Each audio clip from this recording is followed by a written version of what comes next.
ಅಥವಾ ಒಂದು ಸಂಘಗಳಾಗಿರ್ಬೋದು ಕೇವಲ ಒಂದು ವ್ಯಕ್ತಿಯಿಂದ ಮಾತ್ರ ಪ್ರಾರಂಭಿಸ್ಲಿಕ್ಕೆ ಅಥವಾ ಬೆಳೆಸಲಿಕ್ಕೆ ಸಾಧ್ಯ ಇಲ್ಲ. 10 ಕೈಗಳು ಸೇರಿದಾಗ ಮಾತ್ರ ಇಂತಹ ಒಂದು ಸುಂದರ ಸಂಸ್ಥೆಗಳು 35 ವರ್ಷಗಳಾದ್ರೂ ಕೂಡ ಅದು ಮುಂದುವರಿತಾ ಇದೆ ಅಂತ ಹೇಳ್ಬಹುದು.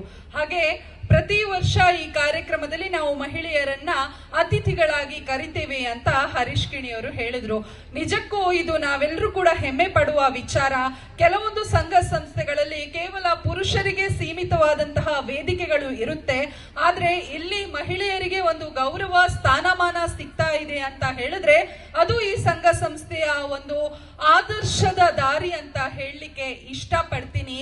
ಹಾಗೆ ಪ್ರತಿ ಪುರುಷರ ಒಂದು ಯಶಸ್ಸಿನ ಹಿಂದೆ ಮಹಿಳೆಯ ಪಾತ್ರ ಇರುತ್ತೆ ಅಂತೆ, ಆದ್ರೆ ಒಂದು ಮಹಿಳೆಯ ಯಶಸ್ಸಿನ ಹಿಂದೆ ಇಂತಹ ಪುರುಷರ ಪ್ರಮುಖ ಪಾತ್ರ ಇರುತ್ತೆ ಅಂತ ಹೆಮ್ಮೆಯಿಂದ ಹೇಳ್ಕೊಳ್ತೀನಿ. ಯಾಕಂತ ಹೇಳಿದ್ರೆ ಇವರೆಲ್ಲರ ಪ್ರೋತ್ಸಾಹಗಳು ಇದೇ ರೀತಿ ಪ್ರತಿ ವರ್ಷ ಮಹಿಳೆಯರನ್ನ ಗುರುತಿಸಿ ವೇದಿಕೆಗೆ ಕರೆಯುವಂತಹ ಒಂದು ಚಿಕ್ಕ ಕೆಲಸಗಳು ಕೂಡ ಮನೆಯಲ್ಲಿರುವಂತಹ ಮಹಿಳೆಗೆ ಸ್ಫೂರ್ತಿದಾಯಕ ವಿಚಾರಗಳು.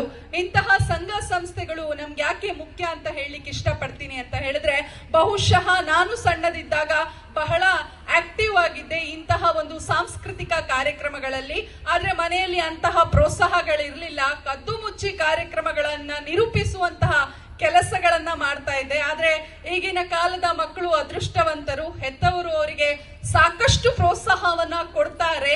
ಹಾಗಾಗಿ ಮಕ್ಕಳು ಬೆಳೆಯುವಂತಹ ನಿಟ್ಟಿನಲ್ಲಿ ಇಂತಹ ಕಾರ್ಯಕ್ರಮಗಳು ಬಹಳ ದೊಡ್ಡ ಪ್ರಮುಖ ಪಾತ್ರವನ್ನ ವಹಿಸುತ್ತೆ. ಯಾಕಂತ ಹೇಳಿದ್ರೆ ವಿದ್ಯೆ ಎಲ್ಲರಿಗೂ ಮುಖ್ಯ. ವಿದ್ಯೆಯ ಜೊತೆ ನಮ್ಮ ಆತ್ಮವಿಶ್ವಾಸ, ನಮ್ಮ ಗುರಿ, ನಮ್ಮ ಪ್ರತಿಭೆಗಳನ್ನ ಬೆಳೆಸುವಂತಹ ಜವಾಬ್ದಾರಿ ಕೂಡ ಹೆತ್ತವರ ಮೇಲೆ ಇರುತ್ತೆ ಅಂತ ಹೇಳಲಿಕ್ಕೆ ಇಷ್ಟಪಡ್ತೀನಿ.